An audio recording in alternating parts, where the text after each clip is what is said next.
9 great new historical fiction releases coming out in October that I think you're going to want to know about. Settle in, let's discuss. Welcome back to my channel. My name is Carly. I read and review historical fiction, and that's pretty much all I talk about. So if that's your jam, be sure and subscribe and stay tuned. Every month I come on and give you a glimpse of what's publishing this month in the world of historical fiction. So if you're interested in that, I definitely encourage you to stay tuned. If you want that information even sooner, I would encourage you to subscribe to my newsletter. Check the link in my bio for that, where I send a link to my blog post a month in advance. So if you wanted this information at the beginning of September, you would have gotten it in my newsletter. I just sent out my October newsletter that has November's new releases. You want a super duper heads up, you can get that exclusively in my newsletter. I have a great new list of historical fictions that are coming out, and a lot of them are very October themed. And what I mean by that is they have some kind of Gothic or spooky or suspenseful element. It's got a lot of great things. I'm very excited about this list, and what excites me the most about it is a great mix of large publishers and kind of indie or small press publishers. I don't give enough hype to indie and small press, and I need to change that. So I'm trying to incorporate some of them into my monthly look ahead videos and into my reading as well. As always, every book that I discuss is going to be linked below in the caption. Let's jump into these books. I have my handy dandy notes because I want to do all of these justice. These are going to be presented in publication order. Up first is the only book that I have a physical copy of. It's one of 2 books that I have an advanced reader copy of, and that is The Hong Kong Widow by Kristen Loesch. I read and enjoyed her previous work, The Last Russian Doll. I felt it was a tad too long, but it was mysterious and suspenseful and had a great Russian history element that I did enjoy. So I'm definitely going to be reading her new book. This publishes on October 7th from Berkeley, and it's set in 1950s Hong Kong, where 6 spirit mediums are invited to a house for a week of seances that is kind of like a competition. Only one is going to win. One of the mediums, May, a refugee from Shanghai, isn't there necessarily for the competition. She's there for revenge. So there's this whole backstory that we don't know. Decades later, the house has kind of become the stuff of urban legends. Supposedly a massacre took place there. It's described as dark, elegant, and full of Gothic atmosphere, and I am here for this. Let me show you. This is the book cover. I mean, really, it's stunning.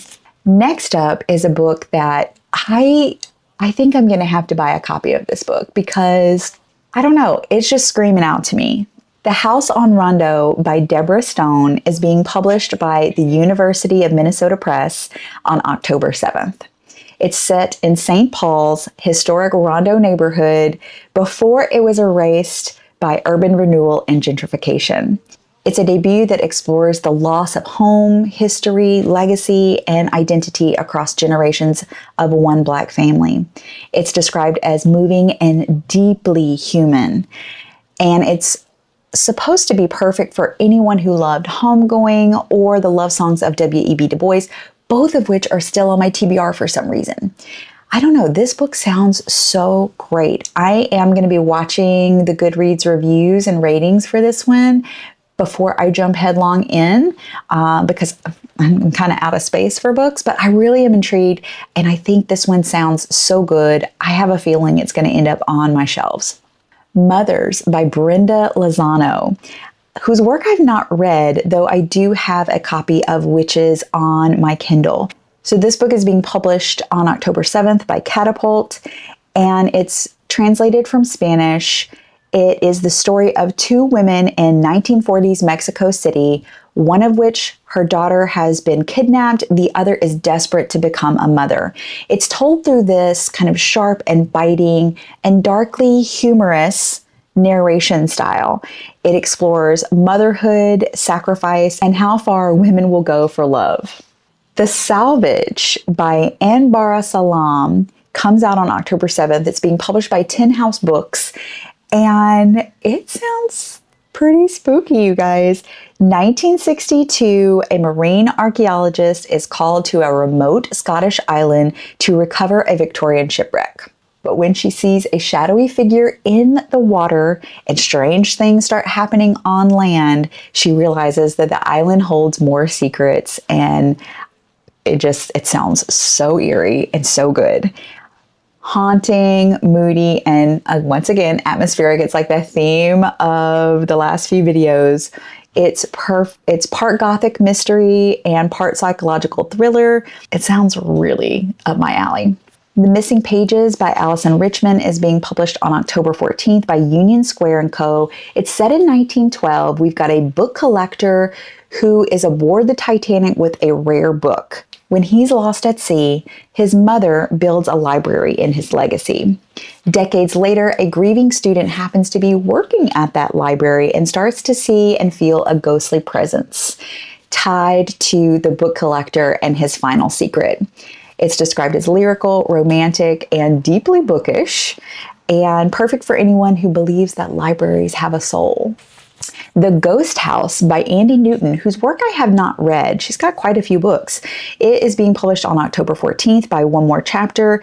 It takes place in occupied France, 1944. We have a young woman who is struggling to hold on to her family's kind of crumbling chateau after her sister is incarcerated by the Nazis. She takes in her young nephew, who starts to describe seeing ghostly figures and hearing whispers in the forests.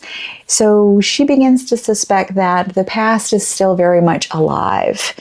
It blends wartime suspense and Gothic atmosphere. It's a chilling story about loss, legacy, and the ghosts that history leaves behind. Up next is The Porcelain Menagerie by Jillian Forsberg, who I follow on Bookstagram and absolutely adore her content. I mean, she's just a breath of fresh air. Yet I have not read her debut, The Rhino Keeper, and now I need to read The Porcelain Menagerie. I promise, Jillian, I promise. This is publishing on October 21st from History Through Fiction, and it's set in 18th century Germany, Dresden specifically. It's a dual timeline novel that follows a young sculptor and a handmaiden who are caught in the dangerous orbit of King Augustus the Strong, a ruler who is obsessed with beauty and power and his lifelike collection of porcelain creations. This one's about art, ambition, and survival. Two Truths and a Murder by Colleen Cambridge is being published by Kensington on October 28th, and this is the fifth book in a series about Belinda Bright, Agatha Christie's clever housekeeper who is a sleuth. This time, Felinda is attending a dinner party where a game of two truths and a lie turns deadly. When one guest ends up dead, she must untangle a web of lies before the killer strikes again. Charming, clever, and full of golden age vibes, this one is perfect for anyone who loves a good cozy mystery. Lastly, how do we blast through those so fast, is a book that I do have an advanced reader copy and haven't yet read.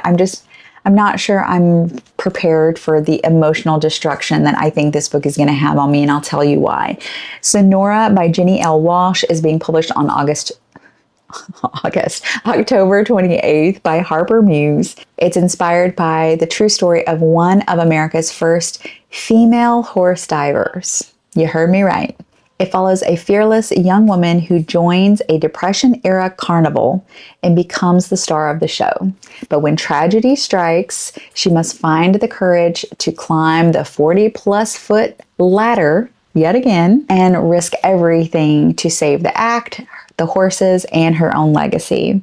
It's described as thrilling, emotional, and empowering, and it just celebrates the women who truly defied gravity. This book reminds me of this movie, which emotionally destroyed me as a girl, and I watched it over and over and over again. I loved it so much, and I'm becoming emotional even just thinking about the emotional devastation that movie caused me to have. So I think I'm going to be projecting my feelings about said movie onto said book. as I read it, but I'm very excited. I have read and enjoyed Walsh's work before, and I have a feeling this one's going to be touching my heart a little bit. So that's it. That's what we have for October. I am very curious, which of these books sound perfect for you? Are any of these already on your radar, on your TBR? Which ones are you putting Libby holds on for or pre-ordering? I want to hear from you. I love doing this every month, and I hope that it resonates with you. I hope that it's helpful for you. If so, let me know. I love to get your feedback. Any suggestions that you have, let me know. I'm here to talk about historical fiction, which if you've made it this far, I know you love too. So let me hear from you in the comments, and thanks for watching.